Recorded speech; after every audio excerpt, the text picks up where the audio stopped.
A Dios sea toda la gloria. Amén. Amén. Contento de poder estar aquí, en esta amada iglesia, la cual el Señor ya hace un tiempo me permitió visitar, de la cual guardo muy buenos recuerdos. El Señor nos bendijo aquí, a mi compañera y a mí, durante 2 días. Y le doy gracias a Dios porque me da la oportunidad de volver, estar entre ustedes y disfrutar de este precioso culto. Amén. Vine ayer, estuve ayer por aquí, en Pontevedra, la reunión de jóvenes, el Señor nos bendijo. Habían varios jóvenes de aquí de la iglesia. El Señor nos bendijo. Creo que Dios tiene todavía más bendición para nosotros. Amén. A Dios no se le agota. Cuanto más da, más tiene. Amén. Su capital no merma. Sí, Señor. Amén. Su gloria no disminuye. Gloria a Dios. Y además da con gusto. Amén. Dice la Biblia que Él se deleita en hacer misericordia. Ah, Dios mío. No siempre el perdón se da con un sentimiento afín. Como dice algún predicador, hay quien abraza el cactus. Más que nada obligado. Pero la misericordia, cuando se hace a alguien querido, se convierte en un deleite. Dice la Biblia que Dios se deleita en hacer misericordia con nosotros porque nos ama. Y creo que hoy sigue teniendo bendición para su pueblo. Amén. ¿Cuántos esperan una palabra de Dios? ¿Puedo decir un fuerte amén? Tal vez ha venido gente con expectativa, gente con necesidad, gente con la esperanza de recibir la chispa de una frase, un punto, un momento, una palabra específica. Y yo estoy creyendo a Dios de que el púlpito que me deje pisar sea con la condición de que Él me use para aquellas personas que necesitan una palabra. Me están pasando cosas, hermanos, preciosas, experiencias preciosas. Y siempre Dios nos bendice más sobreabundantemente de lo que pedimos o entendemos. Por eso sé que si posiblemente has venido aquí a tener un culto más, a escuchar a un predicador, a catalogar un mensaje, a lo mejor Dios te sorprenda. Dicen en una anécdota que Alejandro Magno, Alejandro el Grande, en su conquista por todo Asia, entró a la ciudad en su victoria, en su caravana de conquista. Dice que la ciudad le recibió con alabanzas, con tambores, con danzas, y que en medio de aquella entrada triunfal se le cruza el mendigo y le dice: Alejandro, una limosna.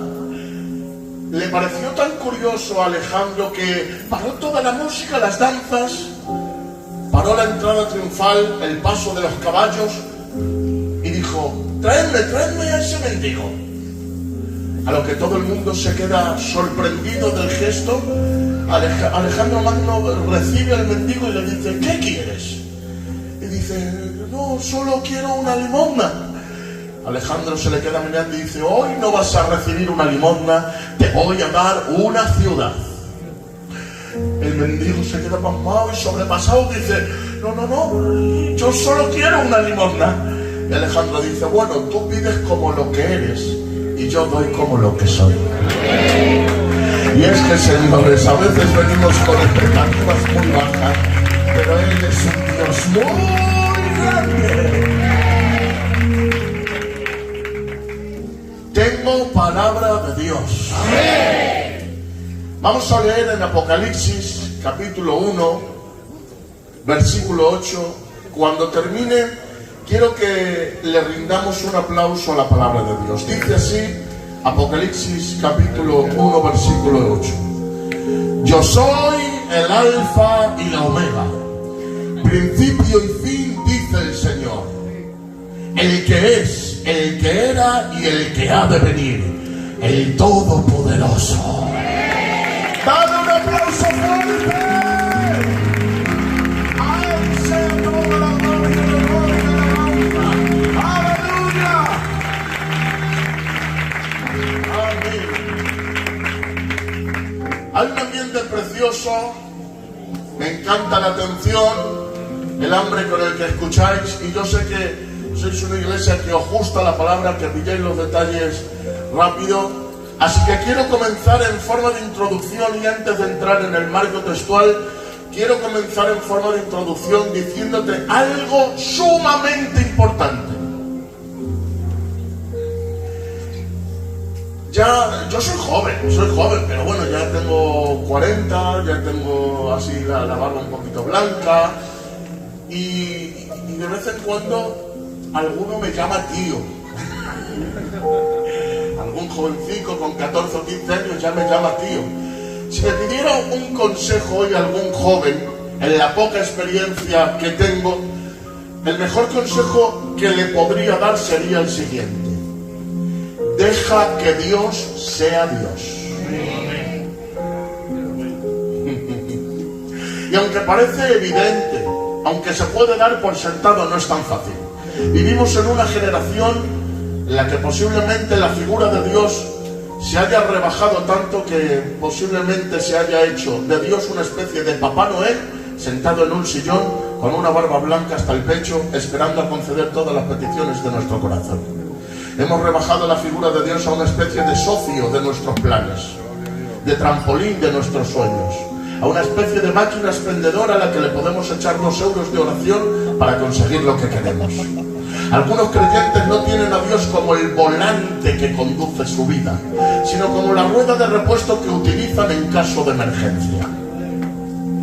Sí, hermanos, nos acordamos de Dios cuando tenemos problemas, cuando nos hace falta, cuando tenemos algo que arreglar. Lamentablemente hemos hecho de la figura de Dios una especie de chaqueta que podemos colgar en el perchero de la entrada de la iglesia y cogerla mañana a las 7 de la tarde. Y tengo que decirte, lo más importante que puedes tener es un concepto digno del Dios que tienes. Porque si tienes un concepto indigno del Dios que tienes, vas a vivir dentro de los raíles del concepto que tienes. Porque déjame que te diga algo y quiero que repitas conmigo. Mis conceptos gobiernan mi comportamiento. Todas las actitudes y los comportamientos que son derivados de la vida son de los conceptos que tenemos. Y si tenemos un concepto de un Dios pequeño, amoldable, manipulable, que podamos meter en una cajita feliz, que podamos hacerle un traje cual sastre a nuestras medidas, si creemos que podemos confeccionar un becerro de oro al gusto del consumidor, hecho por las componentes personales que saquemos de Egipto y danzar alrededor de él, tendremos un sucedáneo de Dios, un sustituto de Dios, una idolatría que no tiene que ver con el Dios verdadero. Y posiblemente, hermanos míos, muchos crean que están adorando y relacionándose con Dios, pero solo están relacionándose con un producto de su pensamiento, fabricado en el horno de sus sentimientos, de sus gustos y opiniones personales, pero no tiene nada que ver con el Dios revelado en la Biblia. Por eso tienes que tener mucho cuidado con los conceptos que tienes acerca de Dios, no sea que sean conceptos heredados pero errados, no sea que sean conceptos culturales pero no bíblicos, no sea que sean nociones de alguna tradición o alguna costumbre, pero que nada tienen que ver con la revelación del Dios que está en el monte humeante del Sinaí. Y tengo que decirte que en cuanto a esto, lamentablemente, pecamos todos, tío, porque a Dios, de alguna manera, le ponemos muchas veces nuestras etiquetas, nuestras formas, nuestras maneras. Creemos que al fin y al cabo amoldamos a Dios a nuestra imagen y semejanza, en vez de ser nosotros a imagen y semejanza de Él. Y esto yo creo que es pecado universal. Todo el mundo quiere hacer de Dios su propio socio personal. Hermanos, los judíos querían encajonarle dentro de los perímetros cuadrados del judaísmo. Fue más allá del judaísmo. Los griegos quisieron helenizarle, haciéndole el gran filósofo del tiempo. Los romanos, ¿se acuerdan? Con Constantino en el 325 le pusieron un sol detrás, le vistieron con ropajes mitológicos, le hicieron una especie, hermanos míos, de dios romano, pero nada tenía que ver con el rústico carpintero de Galilea que andó por las tierras de Jerusalén, que ayudó a los pobres, a los necesitados, que le dio vista a los ciegos, que levantó a los caídos. Señores, Roma quiso romanizarlo. ¿Y qué me dicen de la academia? La academia en tiempos recientes ha querido desmitificar a Jesús, quitarle el ropaje de su deidad, y han querido transformarlo en las universidades, en los institutos, según el cientificismo, el raciocinio. Han querido hacerle una especie de maestro de ética y moral, pero que nada tiene que ver con el Hijo de Dios, que eso de resucitar son mitologías, son leyendas, que eso de sanar enfermos o echar fuera demonios, que los demonios eran simplemente perturbados, que estaban mentalmente locos. Hermanos míos, esa universidad ha querido quitarle la autoridad de su deidad y de su esencia y de su naturaleza a nuestro Señor Jesucristo. Y no me digan hace poco la política, los de derechas le han hecho a Jesús el hombre de bien, y los de izquierdas le han hecho el comunista, amigo de los necesitados y los pobres, con intenciones políticas. Pero oye, el mundo evangélico y católico también ha hecho de Dios, aleluya, una especie de molde a su gusto y a su conveniencia. Hace poco, hermanos míos, a Dios le pusieron como una especie de juez intransigente, con el ceño fruncido, sentado en un trono, esperando a condenar a los pecadores. Era un Dios que hacía temblar a los impíos y que tenía la iglesia sometidita. Era el Dios que vendía en aquel tiempo, un Dios digno de temor, que mandaba truenos y que echaba humo por las orejas. Ese Dios convenía en aquel tiempo, pero ha cambiado la sociedad. La sociedad ya no vende ese Dios. Ahora se necesita un Dios tolerante, un Dios accesible, un Dios consentidor, un Dios sin ira, un Dios que no manda ni al infierno y que no se sabe si promete cielo. Un Dios, hermanos míos, en el que puedes juguetear con él, que puedes arrepentirte con vistas a pecar y pecar con vistas a arrepentirte. Una especie de chosen, sí, una especie de socio, de coleguilla. Choca los 5, todo es guay, todo está bien. Ese Dios es el Dios que posiblemente pega en el tiempo del modernismo. Pero ¿qué me dicen, hermanos míos, de las iglesias? Ustedes se van a Estados Unidos y tienen a Jesús, una especie de Jesús gringo, una especie de Jesús blanquito, rubito, con los ojos verdes, una especie de Jesús comercial. ¿Y qué me dicen de los latinoamericanos? Una especie de Jesús latinoamericano que tiene que ver mucho con el movimiento de Miami,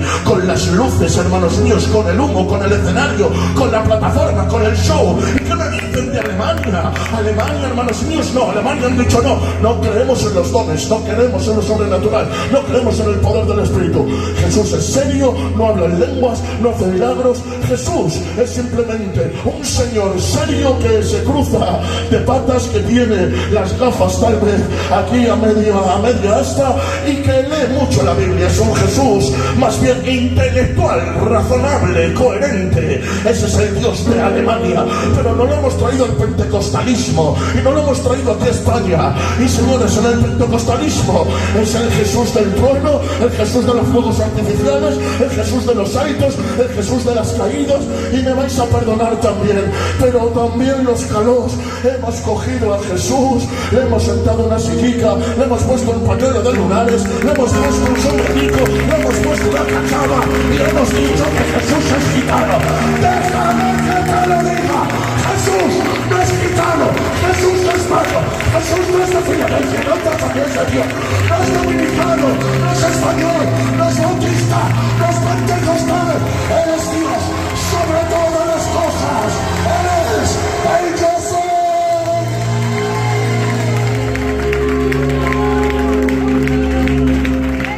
Él es el alfa y omega, el principio y el fin, el que es, el que era y el que ha de venir, el todopoderoso.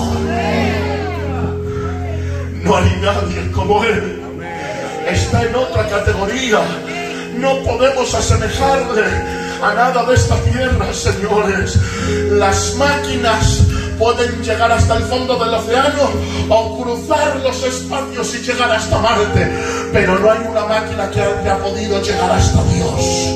Nuestros métodos científicos han logrado descubrir avances que hasta el día de hoy nos quedan asombrados y nos postran hasta ante el ídolo tecnocientífico. Pero lo siento, miles de años de avances y de tecnología y Dios sigue siendo invisible e insonoro.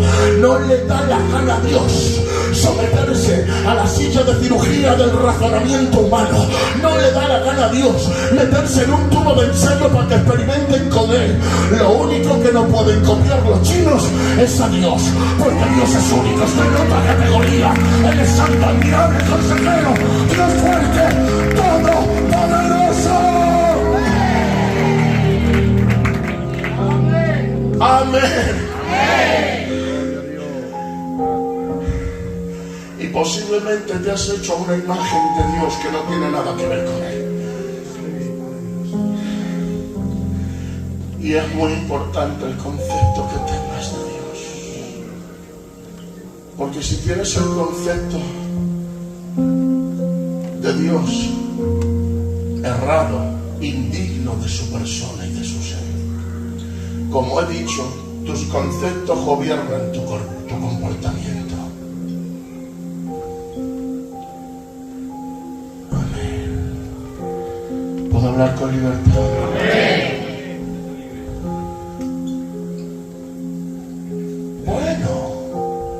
Dios lo entiende.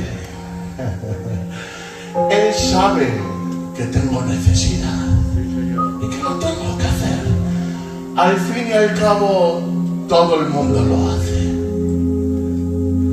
Él tendrá misericordia. Me puede consentir esto y aquello.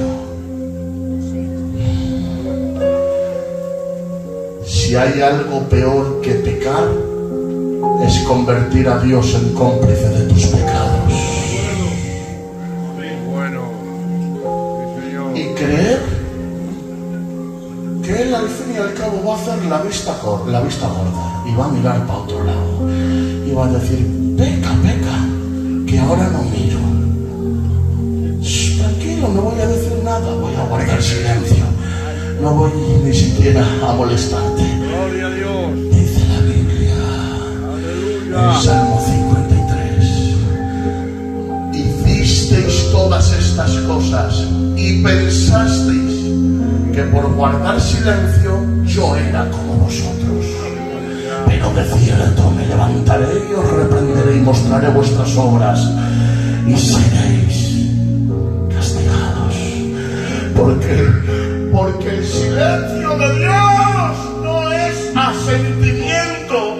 Porque decimos que el que calla otorga, y no es que otorgue. Estás guardando silencio, esperando con paciencia que te arrepientas, porque como le consumas en su ira, se va a levantar como un león. Y es que él no es un chihuahua que ladra cuando pasas por su lado, es un león tranquilo y paciente, pero como se levante te despedaza. Ay, Dios mío, dice la Biblia: ¿quién os enseñó a huir de la ira venidera? ¿Quién fabrica estas coartadas? ¿Quién hace estos tejemanejes? ¿Cómo es posible que nos entendamos tantos atajos para intentar huir de la mirada de Dios, de lo que Dios ve, hermanos míos? Si Dios es tardo para la ira, ¿por qué nosotros somos tan tardos en arrepentirnos? Que Dios nos ayude a darnos cuenta de que no podemos escondernos de su mirada, de que no podemos fabricar cortadas, de que no vamos a poder jugar con Él, que a Él no le vendemos el lote. Señores, eres el Dios santo, eres el Dios justo, eres el Dios... ¡Ay, Dios mío!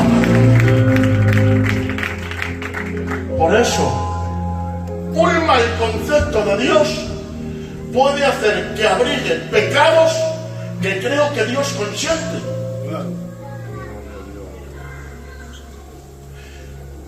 Un mal concepto de Dios me puede hacer decir: bueno, que es para Dios, lo importante es el corazón, lo importante es la intención. Y resulta Déjenme, por favor. Resulta que el coro no lo has ensayado.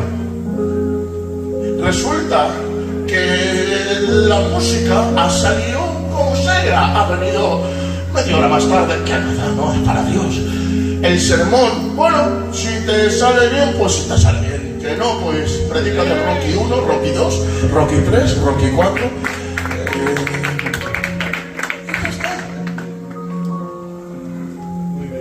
Oye, que cumplo como miembro de la iglesia con mis obligaciones, que me comprometo como miembro de la iglesia, que estoy cuando tengo que estar, que doy la cara, que apoyo al pastor. Bien, y si no, bueno, Dios lo sabe, ¿no?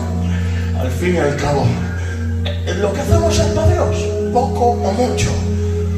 Y nos escudamos en eso de la viuda ofreció 2 blancas. Pero tú no tienes 2 blancas, ¿verdad? Y dice Dios a su pueblo: ¿le presentáis lo defectuoso a vuestros gobernantes? ¿Le dais lo cojo o lo ciego a los poderosos de la tierra?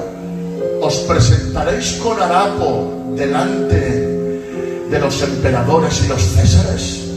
Dice: si le dais respeto a los señores de esta tierra, yo que soy padre, ¿dónde está mi respeto? Y yo que soy señor, ¿dónde está mi honra? Hermanos, lo siento, pero tengo que decirlo. Él es grande, grande, grande, grande, pero humilde, humilde, humilde, humilde. Y es verdad, hermanos míos, que si me llama mañana el rey de España, don Felipe de Borbón, me voy a preocupar de cómo me tengo que vestir, del protocolo que tengo que llevar, qué palabras tengo que decir, dónde me tengo que sentar, qué posición tengo que tener, qué temas le tengo que sacar. Creedme que voy a pasar una noche muy larga, posiblemente ni duerma. Pero mi Jesús es un rey escogido de entre el pueblo. Y como es de entre el pueblo, es de nosotros. No hace falta que te pongas tus mejores galas, no hace falta que desnaturalices tu persona, no hace falta que aparentes nada. Puedes tener confianza con Él, pero que la amigabilidad, ay, mi alma te alaba, que la confianza y que la cercanía no nos haga perder el respeto. Porque no puedes ser bendecido por aquello que no respetas. Y es que eso es lo que le pasó a los de Nazaret. Los de Nazaret estaban tan habituados a ver a Jesús que ya no le veían como el profeta, ya no le veían como el hombre de Dios, ya no le veían, hermanos míos, como el sanador. Al punto que cuando fue allí dijo, y no pudo hacer muchos milagros allí a causa de la incredulidad de ellos. ¿Sabes por qué? Porque la familiaridad le restaba respeto y reverencia. Y decían, si es el hijo de María y de José. Y el otro decía, si a mí me arregló la mesa y la silla. Y le decían, chacho, ¿por qué te lo queremos tanto, señores? Es verdad que es humilde y es amigo, pero es Señor y es Rey. Que lo sagrado no se vuelva común, que por el hecho de venir al culto todos los días no creamos, hermanos míos, que esto ha perdido esa esencia sagrada, esa respetabilidad. Estamos delante de su presencia. Él es el Dios de la plata y del oro. Él es el Dios de toda, Dios mío, de toda la creación. Ofrécele lo mejor, lo mejor, lo mejor, lo mejor, lo mejor.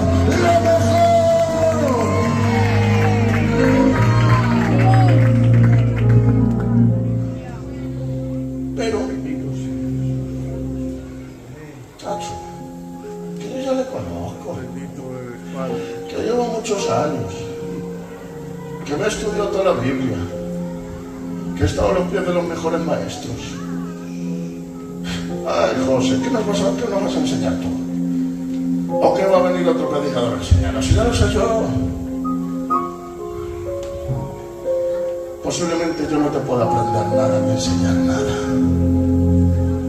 Pero no te equivoques. Solo has visto los bordes de sus caminos. Solo has escuchado el susurro de su voz. apenas has visto nada de Él, no conocemos nada. Quien se haya desilusionado de Dios y quien haya perdido la capacidad de asombro ha conocido a un Dios diferente. El Dios que tengo es un Dios que no tiene límite y meterse en el costado, en el laberinto de su corazón. Ay, Dios mío, es una santa aventura. Yo no puedo concebir creyentes aburridos, creyentes secos, creyentes apáticos, creyentes que no tienen alegría ni pasión por nada.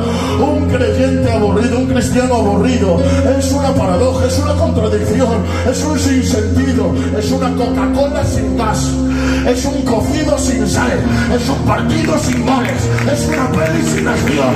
Lo siento, pero un verdadero cristiano es un arqueólogo de los propósitos divinos, es un buceador de su gloria, es un sabueso de la unción. No puedo permitirme estar aburrido cuando tengo ante mí el desafío de escalar en la montaña del conocimiento del Dios grande, grande, grande, grande.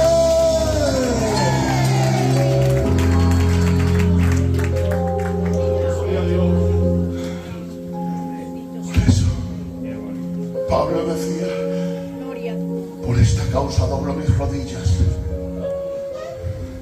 y oro para poder tener cada día un poquito más conocimiento de las medidas del amor de Dios. ¿Os acordáis del último mensaje que prediqué aquí? La profundidad, la altura, la anchura, la longitud del amor de Dios. No hay poesía suficiente, no hay tinta para escribir, no hay canciones que lleguen, no hay profundidad ni elocuencia ni filosofía suficiente como para poder expresar la grandeza del Dios con el que estamos tratando. Y por el amor de Dios, si crees que le conoces, te has equivocado.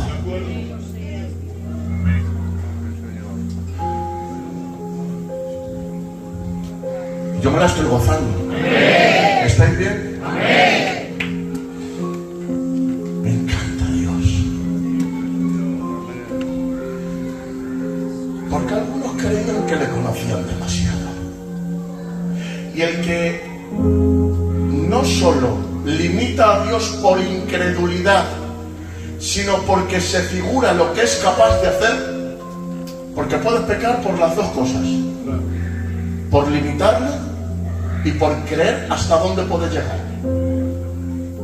Y es que te tengo que decir que cuando crees que le conoces, viene una revelación que trasciende el espacio, el tiempo y la materia. Se abre una ventana del cielo y te muestra una versión de él diferente, el eternamente otro. Y dices tú: ¿cómo que otro? Sí, otro mejor, otro mejor, otro mejor, otro mejor. Y cuando crees que le conoces es mejor, es mejor, es mejor, es mejor.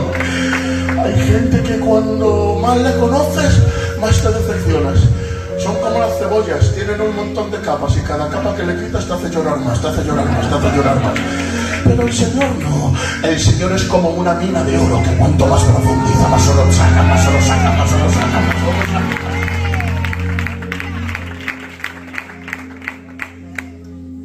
Eso creían algunos de los tiempos de Jesús. Cuando murió Jesús, ocurrieron unas cosas. Para poder dar testimonio de Jesús, se escribieron 3 evangelios: Mateo, Marcos, Lucas. Se llaman los evangelios sinópticos.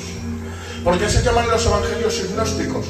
Porque se pueden comparar en sus referencias. Es decir, lo mismo que dice Mateo lo dice Marcos y Lucas, lo mismo que dice Lucas lo dice Marcos y Mateo, y así sucesivamente, cada uno desde un plano diferente, uno desde la derecha, otro desde la izquierda, otro desde atrás y otro desde adelante. Están viendo lo mismo, pero desde diferentes perspectivas, por eso varían en los detalles, aunque están contando acontecimientos semejantes o iguales. Por lo tanto, estos 3 evangelios dan testimonio del nacimiento, la vida, enseñanza, muerte y resurrección de nuestro Señor Jesucristo.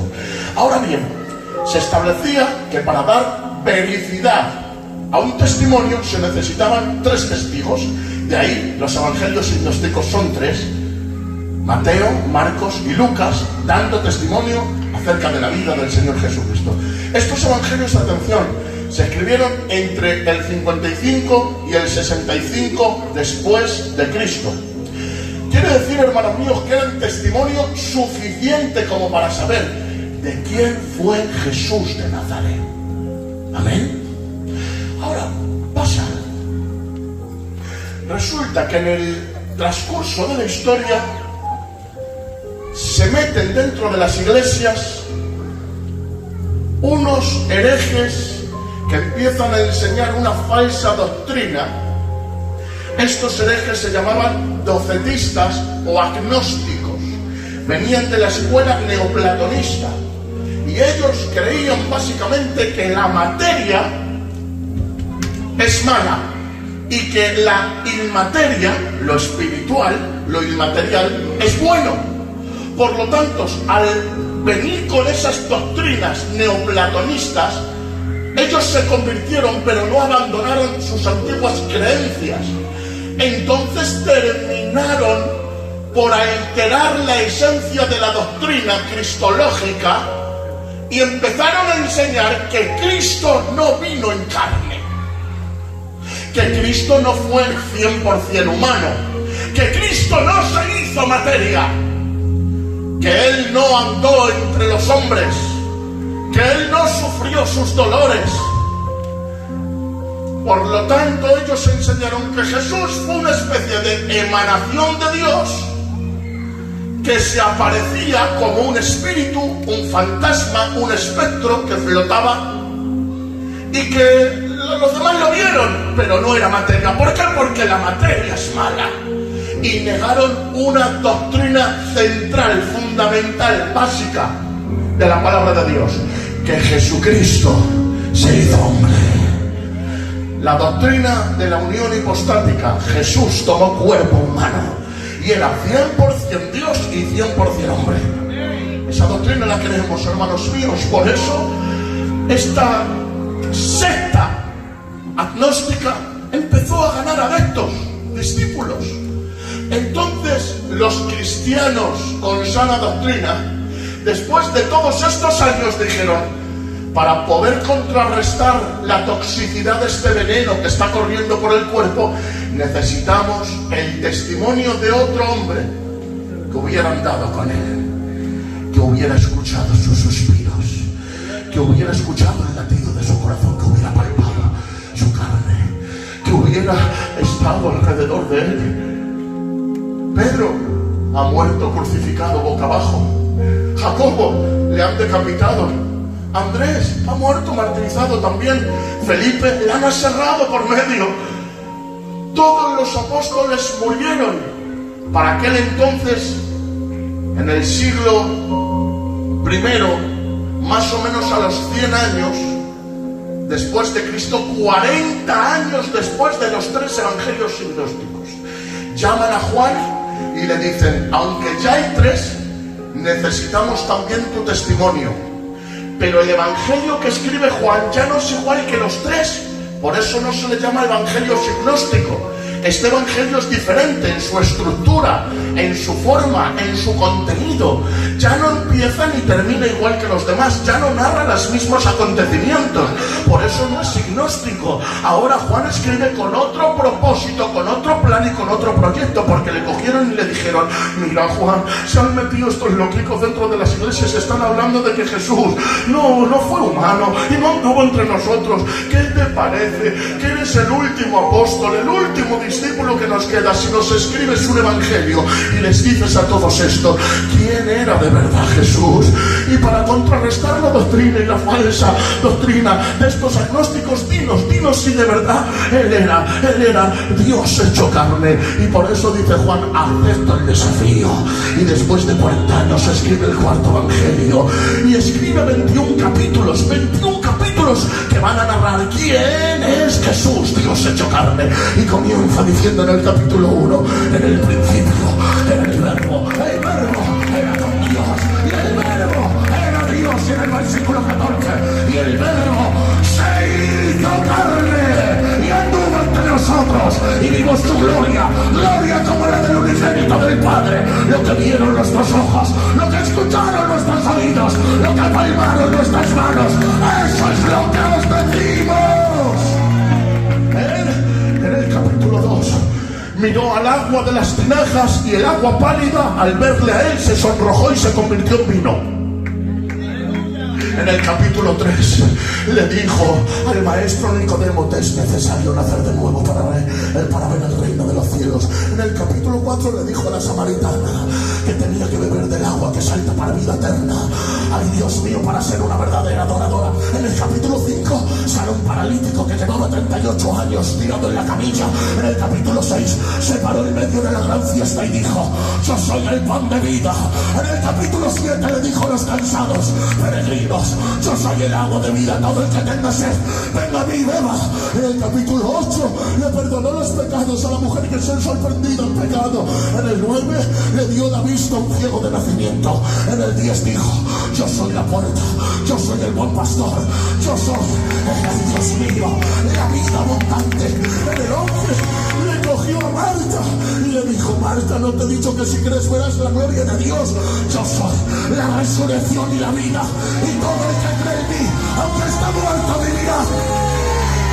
En el capítulo 12, señores, estuvo predicando a los discípulos, enseñándoles la sana doctrina. Y en el 13 cogió un librillo, hermanos míos, y cogió una toalla y empezó a lavarle los pies a los discípulos. En el capítulo 14 dijo: yo soy el camino, la verdad y la vida. En el 15: yo soy la vida verdadera. En el 16 intercedió por toda la iglesia y los que habían de creer. En el 17 dijo: me voy, pero os dejo al Espíritu Santo. En el 18 fue lacerado, fue masacrado, fue golpeado. En el 19 murió por toda la humanidad. Pero en el 20 y el 21 resucitó.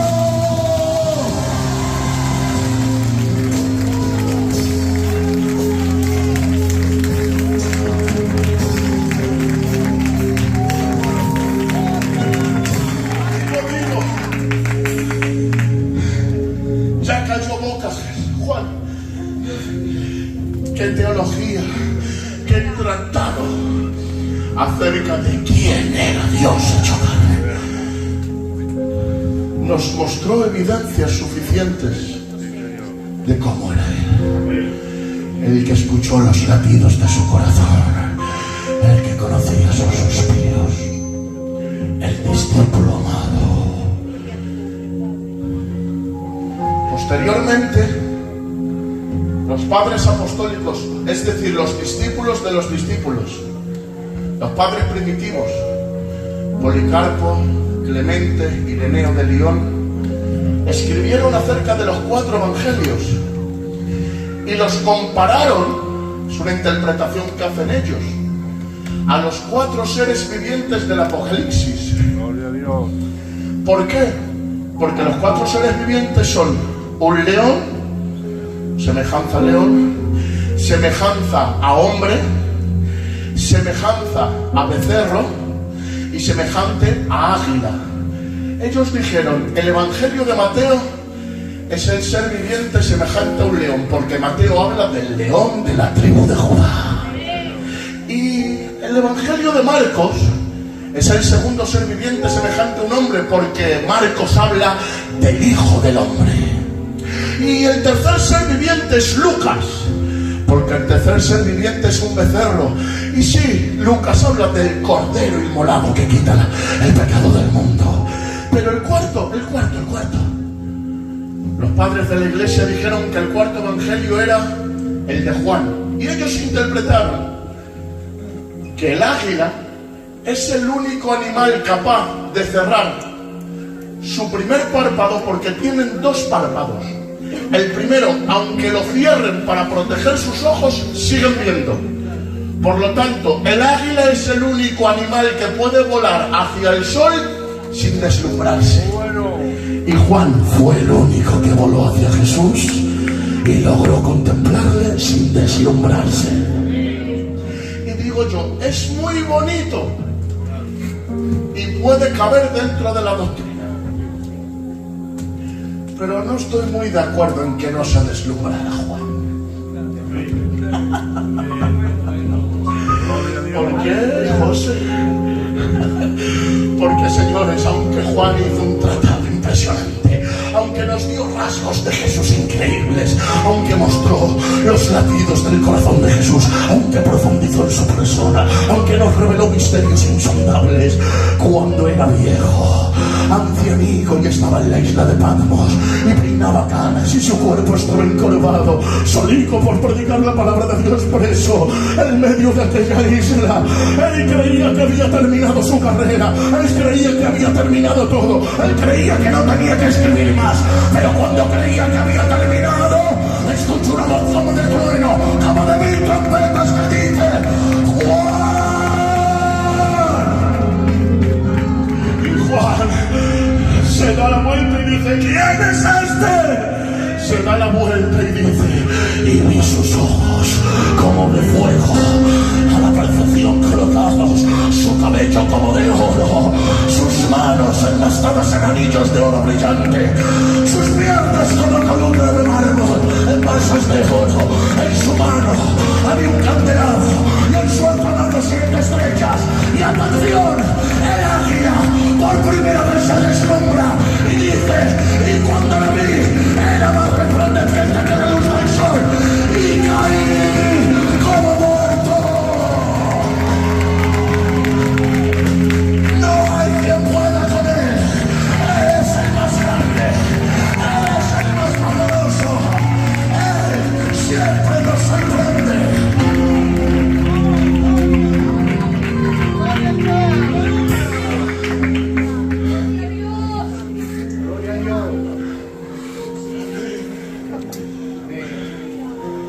Y se le presenta en su último tiempo a darle un mensaje que iba a cambiar los tiempos, que iba a marcar un antes y un después, la revelación de Jesucristo. Gloria a Dios. En medio de tiempos de persecución, en medio de tiempos en los que los cristianos eran lanzados a los circos romanos para ser devorados por leones, quemados en las hogueras, aserrados y decapitados, les dice: Juan, escribe lo que te voy a decir. Escribe bien para las 7 iglesias de Asia y de paso para todas las iglesias universales. Diles que el que venciere le daré la corona de vida. Diles que el que venciere les daré a comer del árbol de la vida que está en la Nueva Jerusalén. Diles que el que venciere le daré una piedrecita con su nombre. El que venciere no borraré su nombre del libro de la vida. Diles que el que venciere les haré sentarse en el trono de mi Padre. Diles que el que venciere yo le recompensaré y le bendeciré. Diles que yo soy el que abre y no cierra, el que cierra y no abre. Diles que yo soy aquel que les demando que vuelvan a su primer amor. Diles que como no vuelvan a su primer amor y se arrepientan, quitaré el candelero de su sitio. Diles que yo soy el Dios que reprende las malas obras. Diles que yo soy el que les guarda. Diles que yo soy el que les bendice. Diles que yo soy el que les provee. Pero ¿y qué más les digo? Diles también que yo soy el que los 24 ancianos le tiran las coronas. Diles que los ángeles cantan a mi alrededor: a ti sea el imperio, el poder, la gloria, la alabanza por los siglos de los siglos. Diles que hay un libro, que es el libro de los sellos, que desatará en ti un juicio sobre las naciones rebeldes, sobre los impíos y pecadores. Diles que no hay nadie digno, ni en el cielo, ni en la tierra, ni debajo de la tierra, para abrir ese libro. Pero diles que yo soy el Cordero digno de abrir el libro de los sellos. Diles que tengo poder para poder mandar los 7 sellos, las 7 trompetas, las 7 copas, y que cuando acabe eso voy a venir abriéndose las nubes en un caballo blanco, y en mis lomos estará escrito: Rey de reyes y Señor de señores. Tienes que matar al anticristo con el espíritu de mi boca, y tienes también que voy a lanzar a la muerte al demonio, a Hades, que despertará el lago de fuego. Y diles también que vendrá el juicio y luego la nueva Jerusalén, despertará del cielo los muertos en Cristo, señores, y los que hayamos sido arrebatados antes de la gran tribulación.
Dios. ¿Crees que le conoces? No conoces a nadie. Él es más grande de lo que nos pensamos.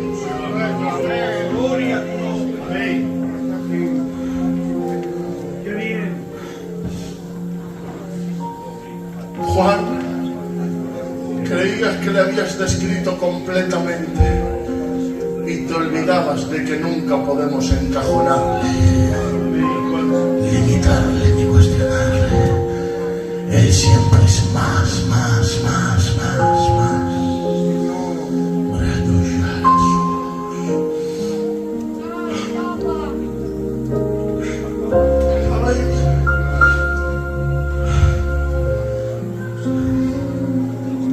Hace 25 años, pastor, en una plaza llamada Cascorro, el 15 de enero del 2000, un hombre con un altavoz y un micro predicaba en el frío de la noche.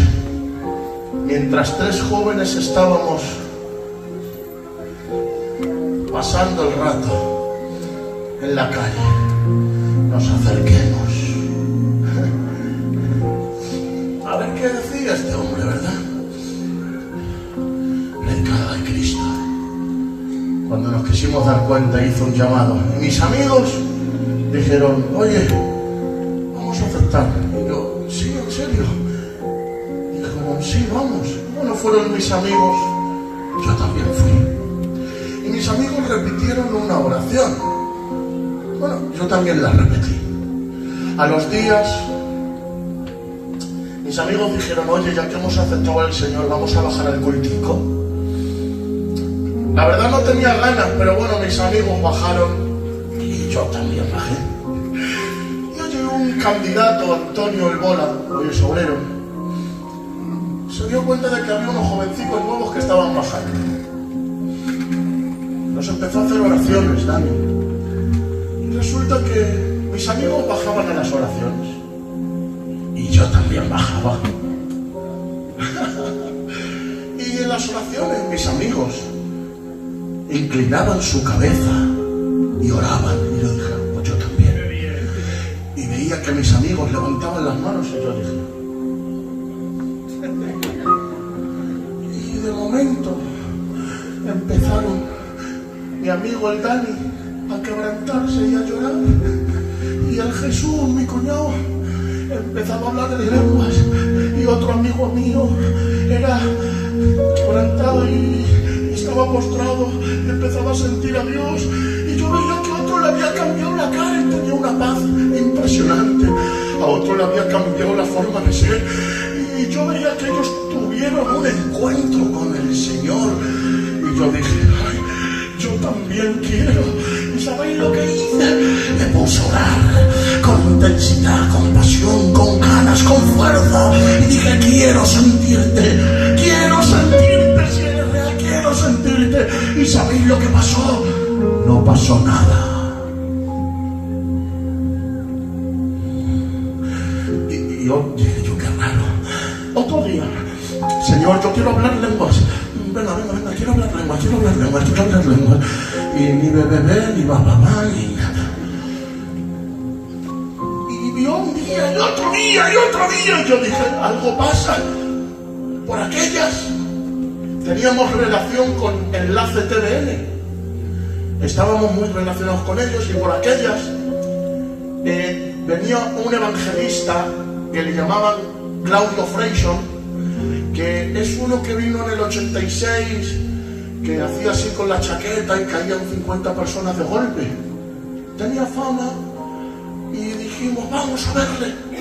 Por aquellas teníamos relación con el Enlace TVN. Fuimos 30 jóvenes, pastor, nos pusimos en fila. Me puse el último. Se pone Claudio Freyson a orar, uno para atrás, otro para atrás, otro para atrás. Y yo, ahora este es el momento. Me ora Claudio Freyson y me quedo como la columna esta, que está aquí, como la columna esta. Y digo, Jesús, ¿ya me ha orado? Digo, ¿te he poseído algo? No me pasa nada, ¿te he cogido algo? Que no pasa nada, que oren por ti no te caigan, no pasa nada, es una tontería. Pero yo me fui muy preocupado, Abraham. Y me fui para la iglesia, hablé con el tío Diego, el pillayo, que en paz descansa, y le dije: pastor, dame por favor las llaves del culto, díselo al diácono, tengo que arreglar un asunto con Dios. ¿Saben? Me fui ese día a las 7 de la mañana a la iglesia del centro. Y señores, con las luces apagadas, subí al púlpito y con todo mi corazón, sin copiar a mis amigos, sino desde dentro personalmente, abrí mi alma, miré al cielo y dije: si estás aquí arriba, quiero que bajes hacia abajo, quiero encontrarme contigo, quiero verte. En ese momento, bajo una gloria, nadie me puso las manos, me caí al suelo, me quedé endurecido 3 horas, no podía mover ni un solo dedo, tenía miedo hasta de abrir los ojos, porque Jesús bajó a tener un encuentro conmigo. Desde entonces soy un enamorado de la presencia, le amo más que nada de esta vida.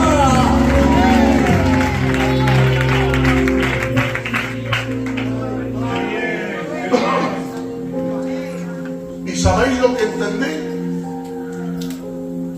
Que podía imitar a mis amigos en hacer una confesión, podía imitar a mis amigos en bajar al culto, podía copiar a mis amigos en hacer ademanes evangélicos, podía copiar a mis amigos en muchas cosas, pero un encuentro no se puede imitar. O se tiene o no se tiene. Es un asunto personal, y puedes estar aquí en la iglesia y creer que le conoces, pero no haber tenido un encuentro con él. Estos señores no se puede con él, no se puede tener, como si se puede conseguir algo en los chinos, como si se puede comprar en la biblioteca. No podemos vivir de la unción ajena, de las experiencias de otros. Esto es un cara a cara, es un asunto personal. Jovencita, jovencito, tienes que rasgar el alma y el corazón y tener un encuentro verdadero con él.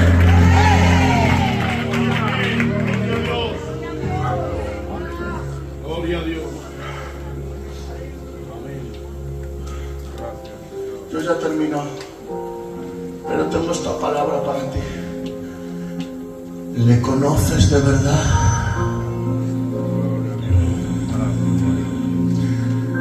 Porque no es lo mismo bajar al culto que conocer a Dios. Vete para la casa y que resuene esta pregunta en tu alma y en tu mente. ¿Me conoces? Si la palabra es sí, hoy te dice el Señor: ¿y qué tal si puedes conocerme un poquito más? Si la palabra es no, cierra tus ojos, por favor, y en tus adentros, desde tu corazón, dile: Señor, quiero que hoy cambie mi vida para siempre. Te quiero conocer, quiero tener un cara a cara contigo, un encuentro que transforme mi alma. Señor, quiero encontrarme contigo y quiero sentirte de verdad. Gracias por esta bendita tarde, Padre. Bendice a tu pueblo, bendice al pastor, a los ministros, a los coros, bendice a los ancianos, a los jóvenes. Sigue obrando en esta iglesia y trae algo poderoso en este tiempo. Gracias, Señor, por todas las cosas, en el nombre de Jesús. Dale un fuerte aplauso a Dios. Que Dios os bendiga.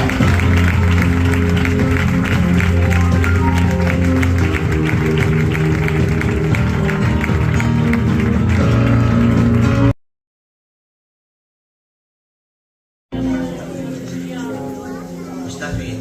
Amén. ¿Estás bien? Amén. Quiera Dios que Dios nos haya dado oídos, no orejas. Oídos para escuchar la palabra que ha venido hoy de Dios. Amén. ¿Qué voy a decir, hermano? No tengo nada que añadir ni quitar. Solamente decirte que Dios es grande, grande, grande, grande y grande. Amén.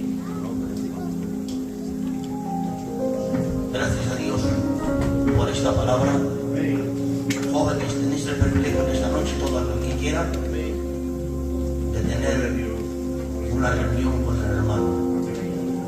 A mí me ha enseñado mucho bien. A mí me ha hecho mucho bien. Está la iglesia como para empezar otra vez. Amén.